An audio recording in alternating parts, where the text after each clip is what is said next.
And I just turned around and I hauled ass out of there. I was done. I wasn't dealing with that. The hypocrisy of the cult is one of the things that turned me away the quickest. When I turned my headlights on, it turned and looked at us, and one of the things I remember the most were the eyes were glowing red. I see an orb of light. It is just circling these steps like it is waiting for me. And he begins to tell them that he saw a UFO. They're basically like, what are you talking about? That's 7 foot up on a tree, peeking around it, and that's where I saw the top of the muzzle, nose, and the eyes. As soon as I made eye contact with this thing, it felt like death. Welcome back to Tinfoil Tales. I'm your host, Brandon Wright. Tonight we're going to be joined by my guest, Rich Daniels. Rich has written a book, kind of goes along with the impact that people have when they experience witnessing something strange like Sasquatch, the traumatic events that come along with that. Did a lot of research into the topic. He's also had his own experiences when it relates to Sasquatch. So I'm definitely looking forward to talking with him. But before we bring him on, if you've ever had an experience you want to be on an episode of Tinfoil Tales, you can send an email to tinfoiltalespodcast@gmail.com or go to tinfoiltales.com to the contact section and get a hold of me that way. Either way works for me, so just make sure you get a message to me. We'll get something scheduled for a future episode. You want to help the podcast out. Again, the best way to help the podcast is to continue to share it around. Word of mouth is the best way, getting exposure out there. New listeners of the podcast means new potential guests for the podcast. That means new episodes for you guys to listen to. If you could be kind enough to leave a 5-star rating and review, that does help the podcast too. If you write out a review, I'll make sure to read it and give you a shout out on an upcoming episode. You can also join the Patreon, become a foil fanatic for $1.99 a month, less than $2. You get access to all the episodes early, and they're all ad-free. Plus, there will be bonus content on there. There is Crinkled Conspiracies, the Patreon exclusive. You'll only find that on Patreon. You can actually join the free membership and get access to that. If you don't want to join the Patreon, there is a donate button. If you donate to the podcast, make sure to let me know, and I'll give you a shout out. There is a merch store available too. Those will be included in the show notes. There's some shirts, stickers, and everything on there that you might be interested in. So make sure to check that out. There's a few events that I'll be attending this fall. Starting on September 14th, I'll be at Bigfoots and Brews and Spirits 2 in Dowagiac, Michigan at the Sister Lakes Brewing Company. On September 27th and 28th, I'll be at the Indiana Bigfoot Convention in Nashville, Indiana. On October 19th, I will be at ParaUnity 6 in Miami County, Indiana. And on October 26th, I'll be at Crawfordsville, Indiana for the Crawfordsville Paranormal Convention. More information regarding those events is also included in the show notes. Make sure to follow along on social media, Facebook, Instagram, X. I'm mostly on Facebook, so look up Brandon Tinfoil Tales. You'll see me on there. You can message me that way. Whatever it is you got to do to reach out to me, definitely appreciate it. You keep up with Tinfoil Tales that way too. I think now we're going to go ahead and bring Rich on. Kind of hurried up and got this episode thrown together. Just talked to him a little while back. I wanted to make sure I could squeeze him in because I think it's an episode that everyone would be interested in. So I hope you guys enjoy it. So sit back, relax, and enjoy the show. I'd like to take time to welcome my guest tonight, Rich. Thanks for coming on here and talking to me. I appreciate the opportunity, Brendan. It's a lot of fun to do these kind of things, and to get on a show of this nature is a real treat. I thank you for the invitation. Yep, not a problem. I appreciate you coming on here and talking. A little bit about yourself for the audience. Well, I am a Bigfoot researcher. I've been doing that since 2005, so I'm pushing 20 years at this now. And I got into, a different kind of branch of research, one that not too many people in the Bigfoot community end up doing, and that's studying the emotional and psychological after effects that people have after encounters. And I started doing that kind of work in 2016. And in 2019, I ended up publishing a case study to document all those after effects and all those the impact that people went through after their encounters. and I'm about to finish a book on the subject. It's hopefully going to be published within the next few weeks and have it out there. But it's, all about these very real reactions people have to these encounters that other people say don't happen, or can't possibly happen. And I think it's a um, real interesting field to be in, because if all those people sitting out there wondering what it's like to actually, see one of these creatures or encounter one of these creatures, there, yeah, I can tell them, Hmm. for sure.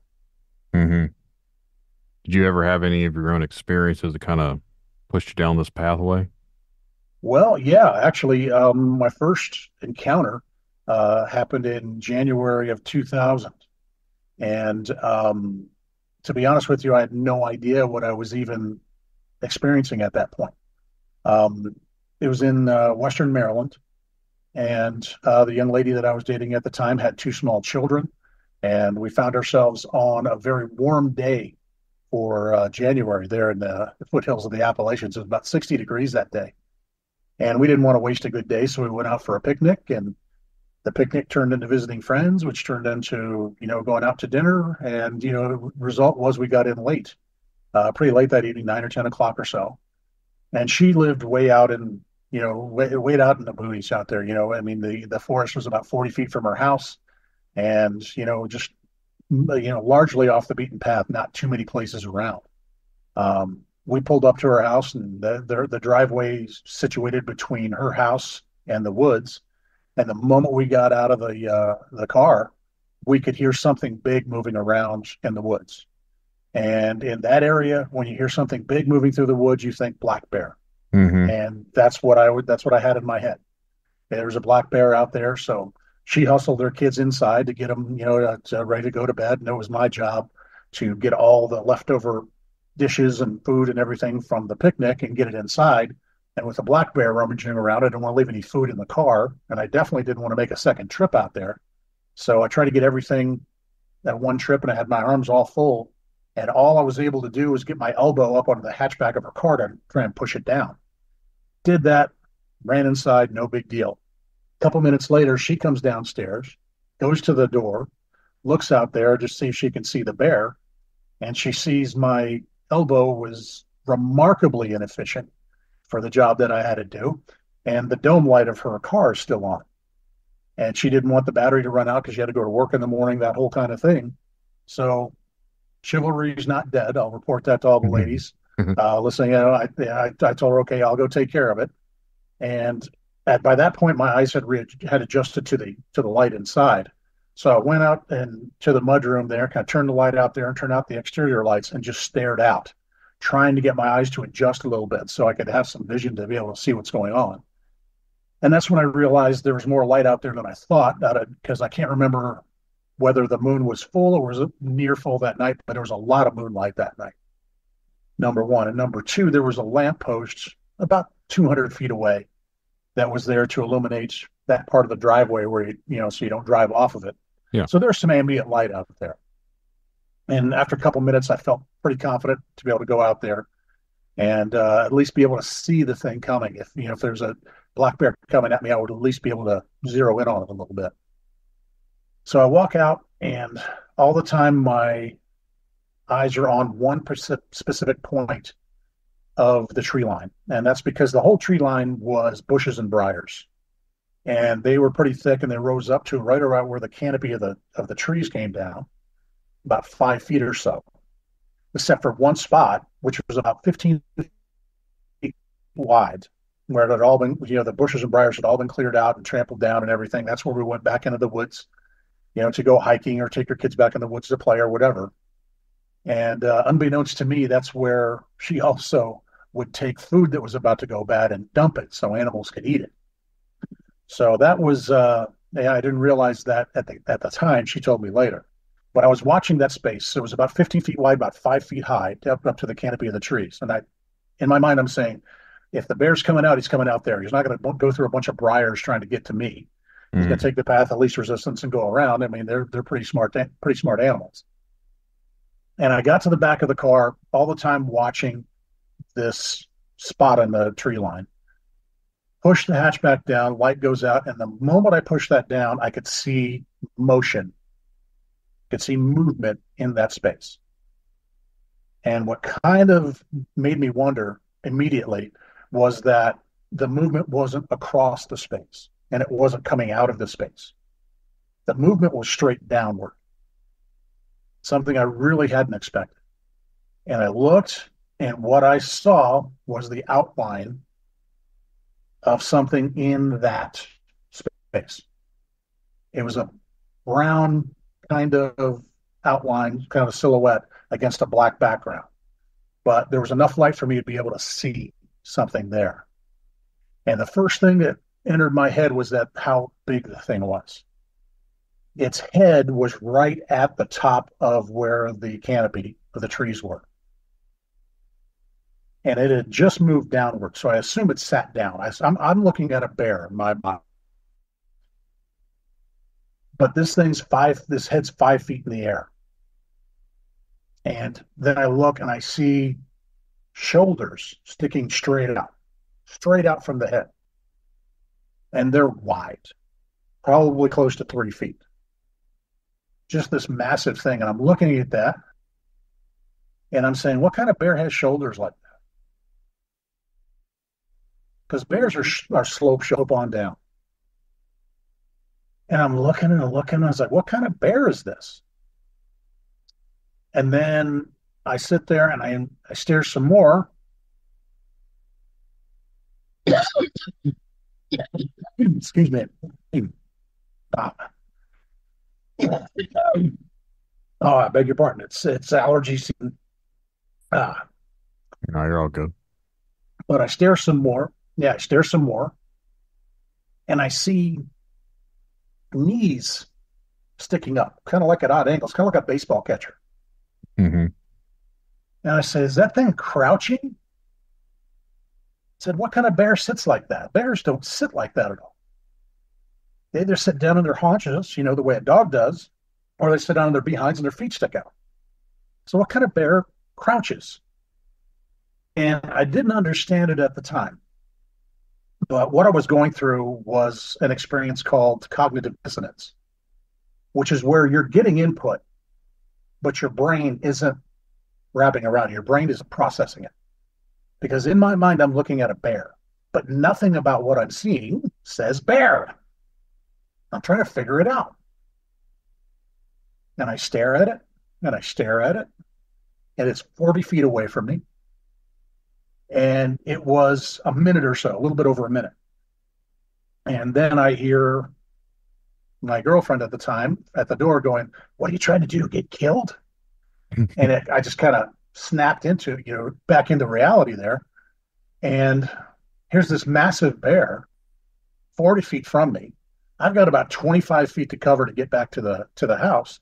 And one of the things that everybody knows is you see a bear, don't run, because it'll chase you, whether it's hungry or not. That hunting reflex will just go. Yeah. And so I decided to just back up. And I slowly backed up, my eyes on this thing the whole time. I made it about 10 feet. It hadn't moved. So I just turned around and walked into the house. Get in, no problems. She said, did you see it? Yeah, I saw it. And at the time, I didn't want to even discuss it because I was still trying to figure out what was going on with it because it had been such an odd thing. Fast forward now. I mean, we stayed up and watched, made sure nothing happened, trying to check, what was going on. No problems, everything else that night. Now, fast forward 5 years. I'm no longer with that lady. I'm with the woman that became my wife. We had moved to Orlando, Florida. One of the things I deal with intermittently is insomnia. And I'm having one of those nights when I can't sleep. So at 3:00 in the morning, I'm flipping through the channels, trying to find something to watch on TV. And there's a show on Bigfoot. Mm-hmm. And I distinctly remember saying the words out loud, this will put me to sleep. And I start watching this show. And about 15 minutes in, there's a gentleman from the state of Washington who comes on there and described what he saw. What he described was about a 95% match to what I had seen 5 years previously in Maryland. And it just triggered that memory in me. And the moment that hit me of what I very well could have seen, a chill went down my spine. My hands started to shake. I went into the bathroom to splash some water on my face, and all the color had drained from my face. And what I didn't realize at that time that I do now, based on the research that I do currently, was that I was going into what's called a stress response. My body had sensed a threat, my mind had sensed a threat, and it reacted. And when your body gets, when you get into that, your body, of course, releases adrenaline, so you get that energy rush. But in addition to that, your brain releases its own chemical to fire your brain up and get it ready for any kind of defense you might have to make or in confrontation. And that chemical is called cortisol. And cortisol is for the brain what adrenaline is for the body. And it just gets you going. And all I could think about was the fact that this thing was 40 feet from me. It was so huge, it probably could have come over and pulled my arms out of their sockets whenever it wanted to. And it was just such a brush with something like this. And I was there. I mean, there's nothing else it could have been. Nobody could explain it to me. There's no grizzly bears in that part of the world. There's definitely not. There's no polar bears. There's nothing that big that's in the woods out there. The thing I was looking at probably had to weigh 600 or 700 pounds, and a big black bear out that way gets to be about 350, maybe 400. The thing was massive. So in my mind, there was nothing else it could have been. And I literally walked around for about 3 days in this stupor. All I was thinking about was that incident over and over again. And of course, when you're talking about something that traumatizes you like that, the memories are very sharp, they're vivid, and they're very detailed. And everything from that encounter kept going over and over in my head. And every time it did, I went back into this response. And anybody who's in that kind of situation has that level of stress response. Basically, you're going into a state that's very akin to ADHD. You're missing a lot of things. You're irritable. You confuse easily. All those traits that you have with ADHD, and just most of them come to you when you're in a stress response like that. And I was very lucky at the time. My wife, my late wife, she saw that something was wrong. And the third day she came up to me and she said, "Look, what's going on? You're not talking to anybody. You're not doing anything. She said, you're stumbling through your life. What's happened?" And that's at that point where I think a lot of witnesses get to. And that's where what I call the words come to mind. And the words are what you use to open the subject with somebody. And they usually amount to something similar to, "I just don't think you're going to believe me." Trying to prepare that person for what they're about to hear. And I was very lucky in that my wife didn't much care about what I was going to tell her. She cared about the impact she had seen on me, because I was nothing like the person I usually am. And to her credit, she never ever told me whether she believed in Bigfoot or any of this other stuff or like that. The thing that she's focused on was the fact that how much it had affected me, the impact that it had on me. I was very, very lucky in that she listened and she was there to support me and help me, and never once talked about her beliefs, but she understood what was important to me and what I needed. And that was the first of my 4 encounters, and that's what got me on the path of doing this research now. And it's been a real interesting ride, especially about the last 8 years, having worked with the emotional and psychological impact of these encounters. Mm-hmm. Did you actually get a good description, of what you were actually, thought was a bear or whatever? But What would you like now looking at it? What would you like be able to describe as features as?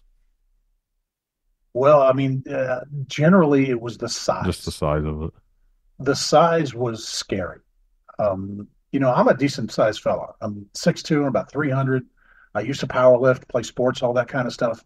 And when you think of something whose shoulders are wider than mine, not just wider, but so much wider than mine, um, because it was, as I knew exactly how wide that space was. So an instant estimate of how wide those shoulders were came to me. And it was about 3 feet. And that's considerable. And then when you consider that this thing is its head is 5 feet off the ground and it's crouching, it stands up. You're talking 8 feet, at least in height. And it was the scariest thing I had ever experienced up until that point. And just to know that there's something out there like that was stunning. And that's what a lot of witnesses tell me when they talk about it. The first thing that really impacts them is the sheer size of the creature they're looking at, and just how by seeing that this thing, if you think of what a baseball catch looks like, okay, just crouch down like that. Basically, that's what I saw, but the scale was so much bigger, and it was just it was absolutely stunning to be able to see that. No. Do you if you were gonna guess like the height, how high do you think it actually was? My guess is somewhere between 8 and 9 feet. Crouching down like that, you stand up. Mm-hmm. When you're crouched, your head's probably about 60% of your height, maybe a little bit more. And then when you stand up, you get your full height. It's probably there. So somewhere in that area, I would say at least 8 feet, maybe, closer to nine if it stretched out a little bit more. Pretty big. Yeah, for sure, I have a for sure. it's either 9 or 10 foot, but I have one of those metal yard sign ones like the people cut out, like the shapes of the Sasquatch or whatever. I have one of those out back and it goes all the way basically to where it's on my barn, but it goes right to where the overhang of the barn is on the side. So if that's 9 feet and you actually see something like that, they're massive. Well, when I go out and do some of these speaking engagements, there's always that cutout of the classic Yep. silhouette, the patty silhouette, and it's usually cut out of an 8 foot sheet of plywood. Mm-hmm. And so the top of that head is 8 feet. And I usually walk over to it and compare myself to it. I'm not a small guy. I've been described as physically intimidating by a number of people through the years. And I stand next to that thing and I said, imagine this, or even a little bit bigger. And imagine, number one, not expecting to ever see something like that, not even believing that it exists, and then bam, it's in front of you. Mm-hmm. The size alone is going to scare the daylights out of No. I'm 6'3" and 235, and these things, like I said, that metal cutout I have back there dwarfs me. So, you. But it puts it into perspective mhm. because people think, wow, that's pretty big. But until you see it, until you really get that scale in your mind, you don't know what big is until that point. I think that's where the trouble comes from, where people believing in these things too, is because of how massive something like that is. And very few people have actually ever seen one. There's not been bodies produced or anything like that, at least not in mainstream science or whatever accepted. I think that's where the stigma comes from, is because people don't believe something that large can be that elusive. So I think that's the trouble that comes along with trying to get people that haven't had an actual encounter see it or to believe it. Yeah, I mean, they think about it and they think, well, everything that big must be slow and lumber's everywhere, and they don't realize, you when you go through the thousands of reports, that I've been able to make and their capabilities, and it's incredible to me. that they've, been 40 feet up in trees. They hop over walls and fences and without any trouble at all. And, they push over trees, and even, even if it's a dead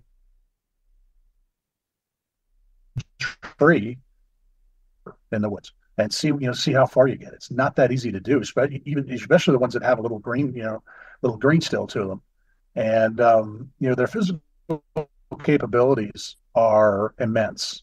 And, the people, they underestimate these creatures on every turn. Mm-hmm. I don't know how to I've never actually saw one of those, so it's hard to fathom and understand it from someone that's not actually seen that. But I understand what it's like seeing something that doesn't make any sense. So I can't imagine what someone would be like if they're out there and they saw something that massive. It would basically change your entire perspective of how you would rationalize things. I know, just the sheer size of something like that, it's uncomprehendable to be seeing something like that.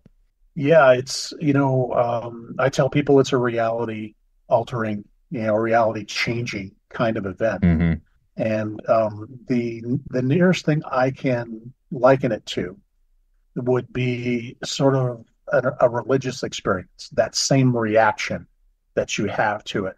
Not that you find religion of Sasquatch or anything like that, but it's that same reveal of something you didn't see coming, you didn't understand, and all of a sudden the answers are there. And it's amazingly overwhelming for people. And I've experienced it more than a few times in my years, so I can understand where it comes from. Yeah. You said that was the first encounter you had. Uh-huh. What were some of the other ones you experienced? Well, I've had a total of four. My second encounter was in was after I moved here to New Mexico. I continued my research. You know, that was in 2009. I continued my research from here. And then in 2000, in southern Colorado, or southwest Colorado, their research area was about 50 miles outside of a town called Silverton. And they had a real interesting idea. They had this small canyon, basically kind of almost like a box canyon, but it was open. It was still open at one end. Box canyons are usually a lot smaller. And their idea was to put somebody in a tree, in a tree stand at one end of the canyon, and then head on down. Everybody else heads on down to the other end of the canyon, several miles away, and they just start walking and driving whatever wildlife there is towards that person in the tree stand. And, after corresponding with them a little bit on the internet and everything, exchanging ideas and everything, they invited me up there. And lo and behold, I was the guest of honor and I got to be in the tree stand. And the first, at first I looked at this thing, it was about 12 feet off the ground. And I went, no, boys, this ain't going to work. Because at that point I was pretty sure what these creatures could do, and 12 feet just wasn't going to make it. But it was one of those stands that you could traverse up the side of the tree, and I went about up to about 25 feet, and that's when I finally felt a little comfortable. And once I got that done, they took off. There's about 8 people in their party, and what they did is they got down to the other end of this canyon. I believe it was about 3.5 miles away down on the other end. And they just fanned out across the two faces of this canyon, and I guess about 50 feet between each of them or so, and they just started walking in a line. And it took an hour. It took a couple hours actually before I started to be able to hear anything, and I started to hear some animals moving. And there was at least a couple of elk that I heard come through there, and maybe some deer, something like that. Some smaller animals I could hear scampering around. And then, after, I guess, into the third hour that they were doing this, I could hear something big moving through the woods. And it would go for a little bit and then stop, and then go for a little bit and then stop. And as it got closer, it seemed to be moving in sort of a zigzag pattern. It would go to the left one time and then back to the right the next time. And as it got closer, I could hear that it was not something on four legs. It was something on two legs. It was a distinct sound of how it ran. And pretty soon it was close enough for me to start being able to hear it breathe, because I could hear that huffing kind of breath, that breathing that it has when you've been running a little bit, and it would run and then stop, and you could hear it go, huh, huh, huh, and just doing that stuff just loud enough to be able to hear. And then it ran one way, and it went from my left to right, and then from my right back left, and it came very close to where I was. I don't know if it was under the tree I was in, or it was one of the ones closer, but it was very close. It was just to my left. And I realized, I didn't have any night vision gear or anything like that. We were just trying this out to see if it worked. I don't know how much success we expected. So, it's dark and I can't see anything. And out there, there's nothing there. You get out into that part of Colorado, you're going by starlight. And so I realized, I could at least be recording some audio. Going to pull my phone out of my pocket, because I was just so fascinated by listening to this thing. I hadn't prepared myself to even record anything. And I started fumbling with my phone, and I think it heard me, and then it just took off. And it ran past me past my left, and took off behind me, and I couldn't hear it stop. It just kept going. And we got through there, and everybody reached me about 45 minutes later. And I said, you all aren't going to believe this one. And, explained it all to them.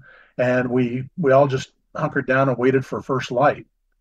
And we looked around, and there were all kinds of limbs breaking, and, things like that, just twigs. Right where something had rolled through there.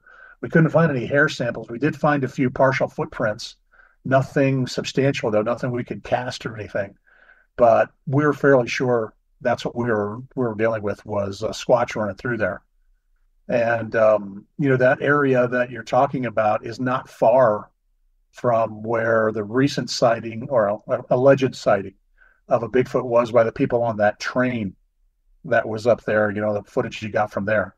I can pretty much guarantee you that that creature was not out by the train, but there is activity up there, and it is reported. And it was definitely an adrenaline pump that night.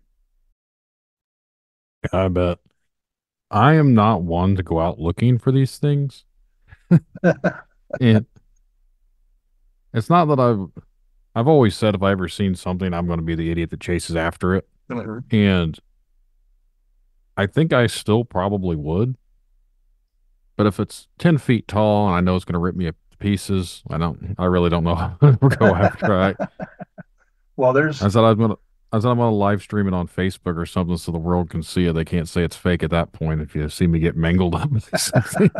Well, there's a saying in the Bigfoot community, people who, there's people who go out there and they spend, years of their lives going out there and trying to set up just to see these things one time. And then they'll get in a situation out there, and then the gravity of that situation will get them. They'll hear a growl or their roar or something. And then they'll go, oh, okay, we should go. And, the saying is, you went out there to see it. Go see it. And, you figure if you spend a few years scouting out a research area, getting to know that area very well, and picking up the signs that they're there, and then all of a sudden one night, all your effort comes to fruition, and you're pretty sure these things are very close to you. You can tell what direction they are. Go see it. That's what we tell people. Don't charge at them or anything like that. Walk in that direction and see what you can see. That's what you came for. And it's counterintuitive, because these things scare the daylights out of you. And Mhm. anybody who's not scared is lying or crazy. Um, I did a case study documenting all those after effects. And one of the things that was very distinct to me was that there's no way to predict how you're going to react to them. Your fear response, how you do it. I mean, everybody's heard of fight or flight, and there's actually 5 reactions like that. In addition to fight or flight, there's freeze, which a lot of people know about. There's another one called fawn or flop. Fawning is where you close your eyes or turn away from whatever is causing you stress, and flopping is basically just dropping to the ground. And then the last one is called friending, which is where somebody feels an intimate connection, some sort of intimate connection to whatever's causing that, that stress. And there's no way to predict exactly who is going to react in what way. The only thing that I found that's any kind of indicator at all is how many people have been trained for confrontational situations. And that's usually first responders. But even there, it's not a real big indicator. Sometimes it works, and a majority of the time it doesn't, because you're talking about such an extraordinary situation. In my research, I've found combat veterans that freeze in their tracks and can't move. They're paralyzed with fear. And then I've seen, 75-year-old grandmas who pick up a stick and are ready to go to war. And there's just no way to predict. And I see it all the time on social media. People put out there, "Oh, if you saw a Sasquatch, or you saw this, or you did that, well, what would you do?" And there's always somebody on there popping off. Well, I'd do this, and I'd take a clear picture, and I'd do that, and yeah, and they have no idea. And it is so difficult to watch those things. And you just wait for those people to get in that situations, and they find out that they're in a real, change your shorts kind of moment, because they don't know what they're going to do, and it's that impactful of a situation. Yeah, I don't know how anyone can say how they're going to react and be realistic about it, because unless you're actually able to switch off any sort of fear, I just don't. To me, even if you see, like, think of it as like a bear or a big cat, like a lion, you don't know how they're going to react. No one knows how these things are going to react. Nope. I'm sorry, if I was walking around and I seen a bear, I'm probably going to be a little bit like, uh-oh. It's just kind of how you go about it. So when people say they're not afraid of stuff like that, which I've said before that I wasn't afraid, I was more confused about when I saw my thing. But looking at it now, like, if you knew what you're looking at, I think I'd have been a little bit more hesitant to get out and look at it. You know what I mean? Like, it's not something I'm trying to go back and do again. Exactly. And the only way that improves your ability to trust how you're going to react to those things is training and experience. And like I say, there's people that have a lot of training in that combat situation or in that tactical situation or something like that. Those are the people that usually do pretty well in those situations. One interview I've done was with a fellow who was a police officer, and he was a SWAT operative who did raids and stuff all the time. And even when he had his encounter, which was this thing walking into his campsite in the middle of the night, he had to get a grip on himself before he did anything, because it's such an outlandish situation compared to your typical reality. And but he was able to make some noise and scare the thing away. And but it's been really interesting finding out just the spectrum of reactions that people have. And for anyone to say, yeah, they know exactly how they're going to react, I've had 4 encounters, and I've reacted differently to all of them. Each one of them, it's been a different reaction, because I've been in a different situation, a different context. And even somebody who has at least an expectation of going out there, and some expectation of encountering one of these things, it's still different. It's still very stressful. I've always wondered how, and this isn't me trying to throw shade or anything like that towards anyone. I've always wondered how you have people that went researching for years and years and years and have never seen anything, but then you hear about people that supposedly go out all the time and they're always having these experiences and always encountering these things. Mhm. Why is it? I always wonder why is it that some people are able to have these experiences when others aren't? I know there's really no answer to that, but again, I think that also leads back to the people being skeptical about a lot of things because I don't know if all these people are really having these experiences or if they're really having these experiences or if they're believing they are and there's something else going on. Like, it doesn't seem to make a whole lot of sense one way or the other. Well, a little insight I can offer you on that is experience from my putting my case study together that I published in 2019. I originally interviewed 408 people for that. And when I say interviewed, that means I talked to them once and then, a week or two later, got back in touch with them and talked to them about it again. At least twice, everybody was interviewed, or just about everybody was. There are a few people that refused to be re-interviewed. Um, but when it comes down to it, I realized that I had to really work on my interviewing skills. Back in the day, I worked in the radio business for about 10 years, and I interviewed all kinds of people. So I figured, yeah, I know how to interview people. But asking somebody to talk and trying to really get into the validity of what they're saying is very different.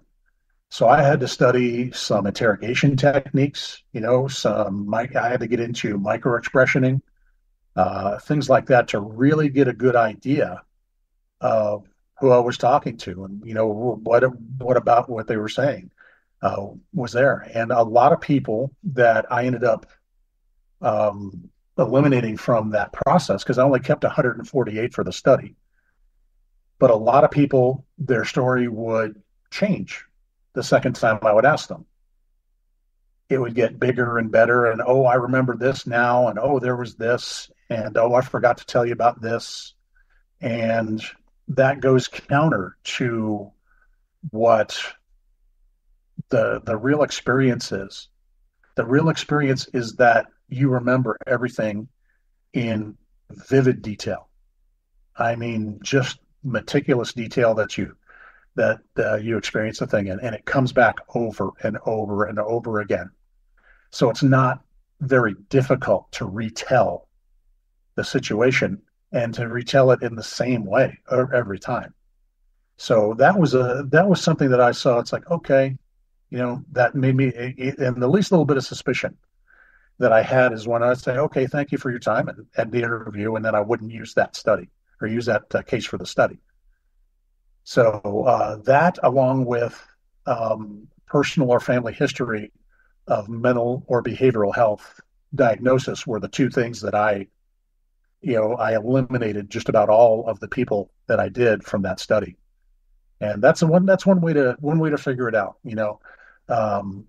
Also, the micro expressioning. If you see somebody talk to you and their eyes go really big at some point, that would go wide open like that, that means I don't care what you think. This is it. This is the truth. And I saw that micro expression so many times from people going through that study. And that, and that's one of the things that I notice a lot is, these micro expressions are things people do unconsciously. And it's really something to witness it when you learn about these kind of things and then you see them actually do them in these interviews. It's incredible to do.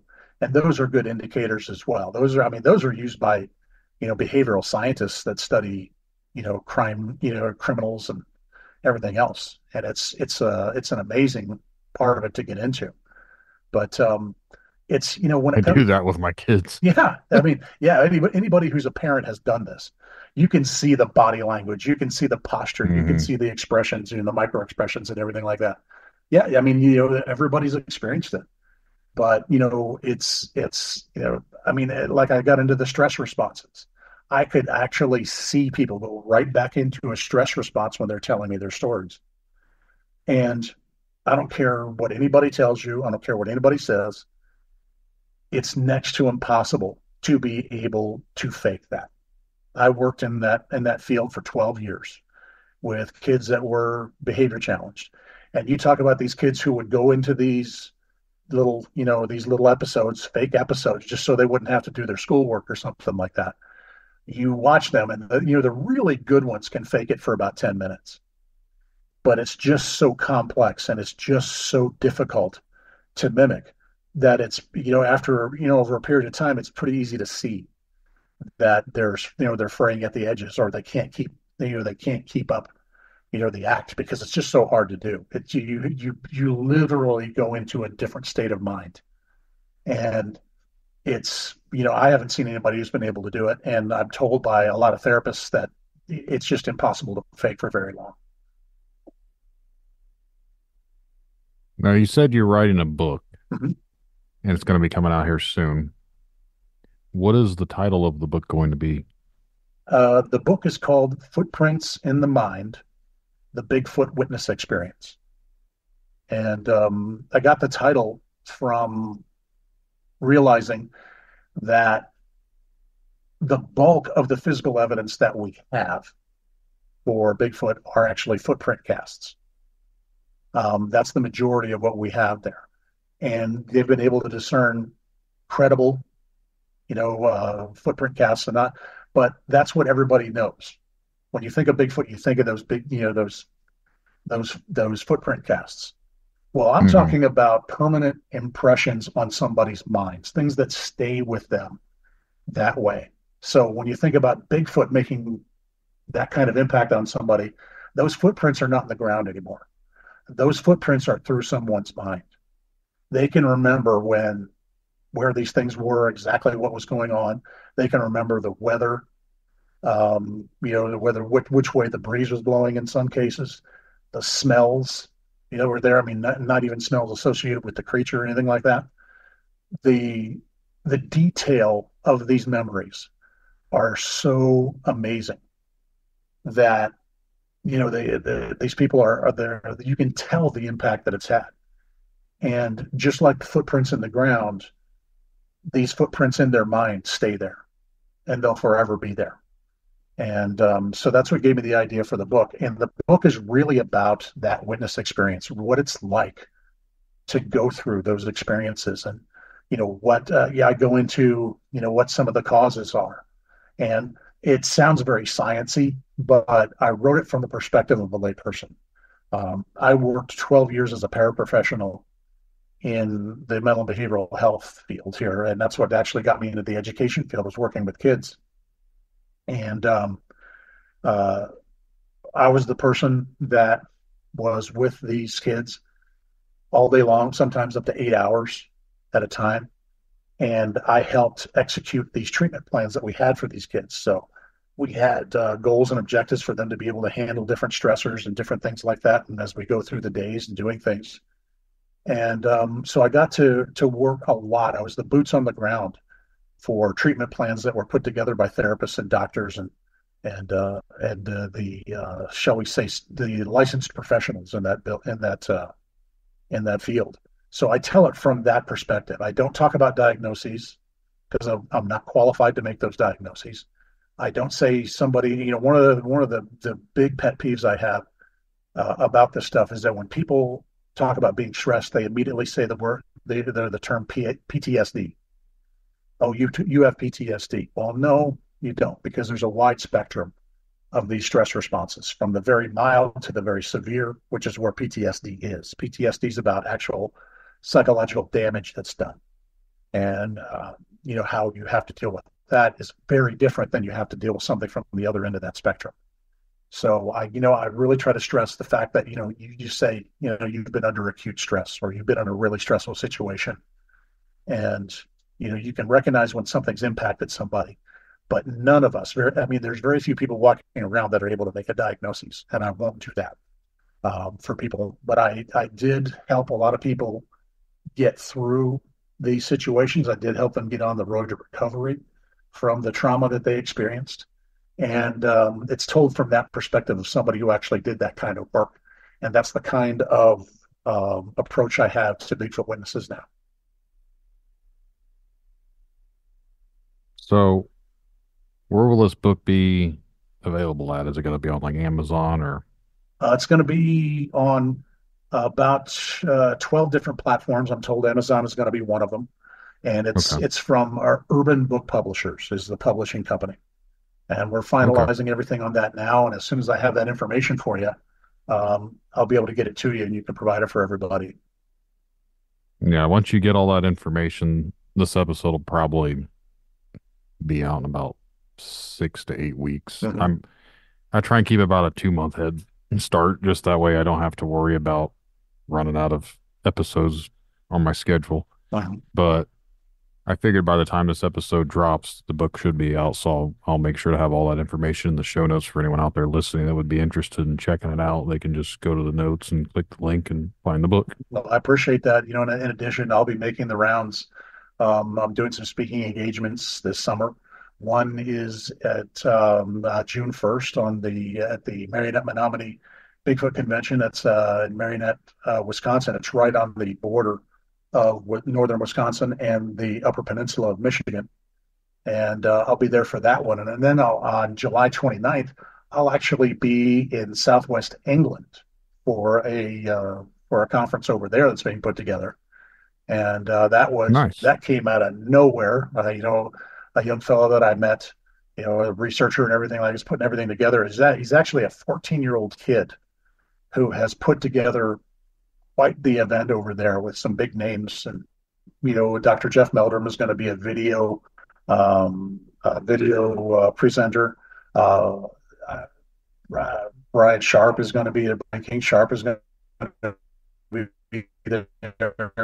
Bill Rigby is going to big names are going to be at that one, and I feel to be invited to that one because this young fellow finds my research, fascinating, and he wanted me to be part of that. So that's going to be a new kind of experience, being able to go over there and share that to a very new audience.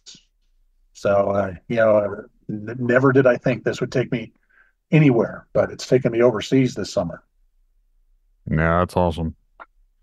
Well, I know there's some other conferences going on around here and stuff too, but with you having everything out there, you might want to look into them. I know there's a couple here in Indiana and there's one up in Michigan, and those are going to be in September. I don't know if they're full for guests or not, but I know I'm going to be at the both of those.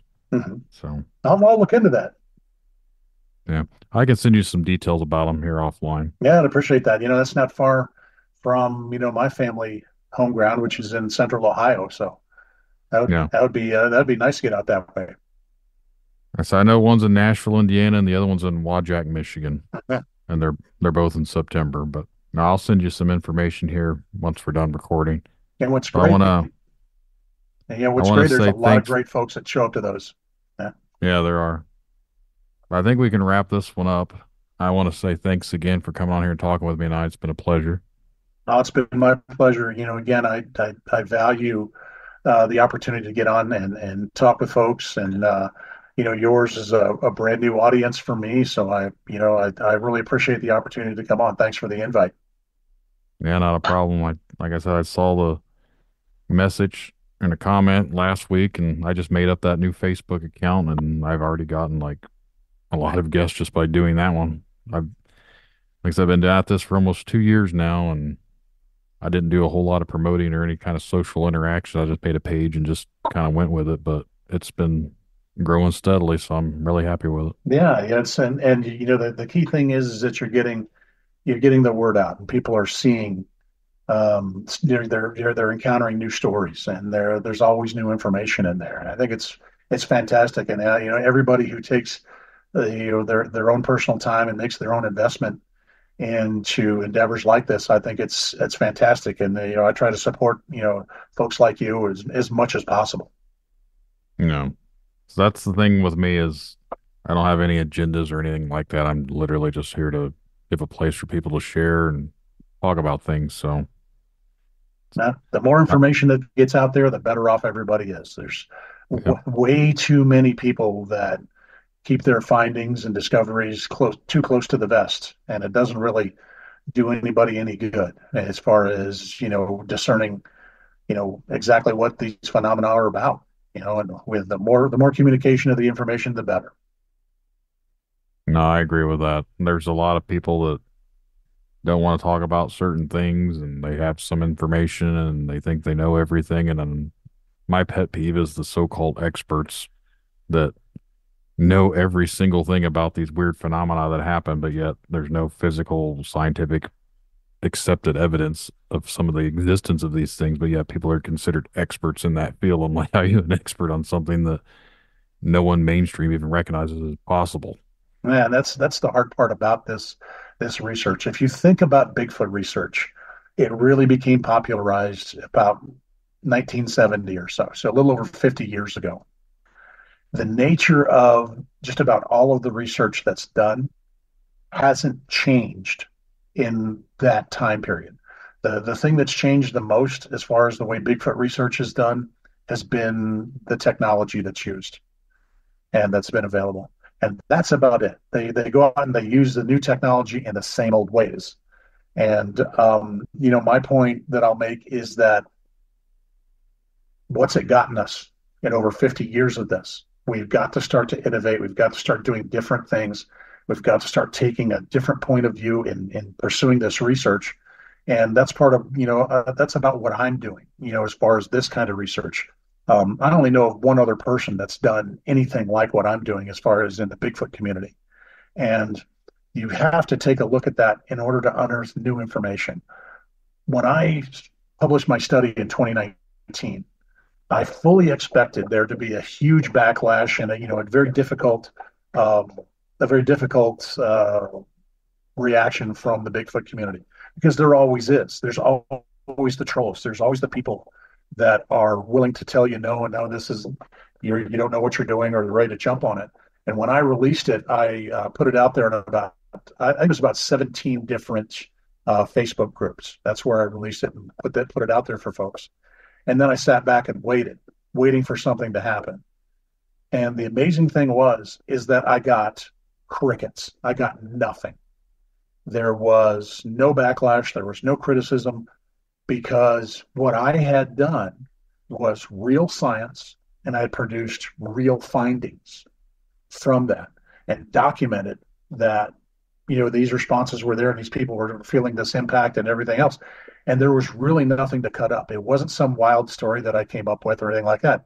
It was 3 years of hard work and putting that all together and interviewing over 400 people and doing all that and be able to put it together. And and it just goes to show if you do solid science, you do solid work in this field, you don't have to worry about, the naysayers, the people that talk right off the top of their heads.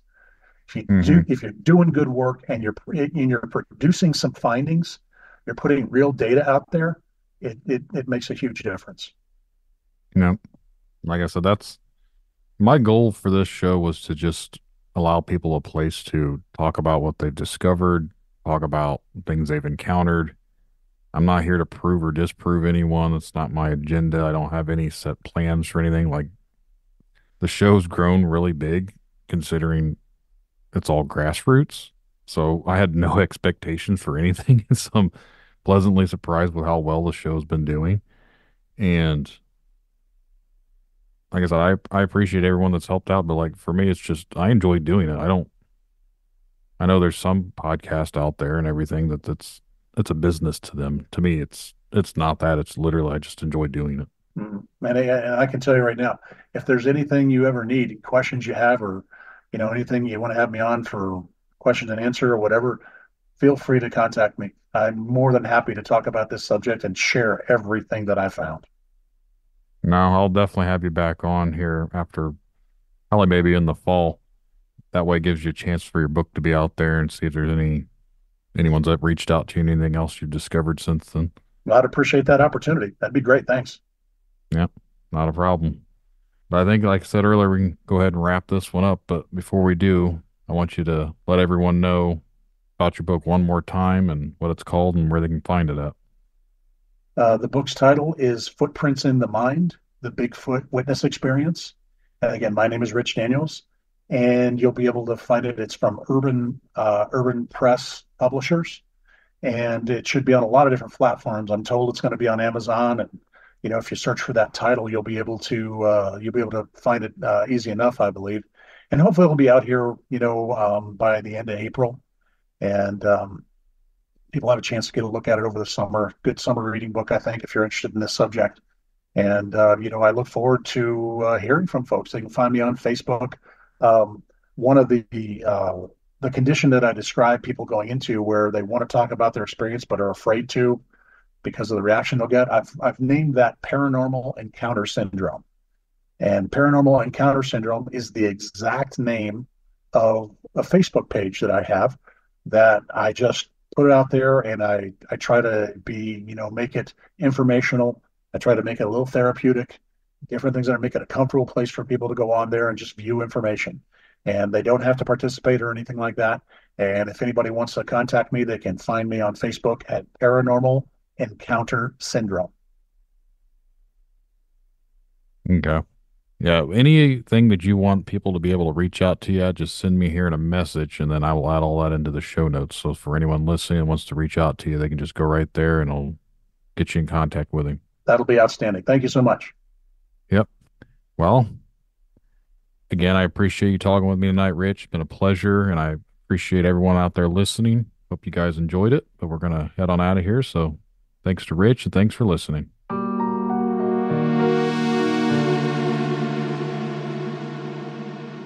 Remember, the truth lies in the stories we share, the connections we make. Stay curious, stay open-minded. Thank you all for joining us on this journey, and until next time, keep questioning, keep seeking, and keep exploring the unknown. Good night, everyone.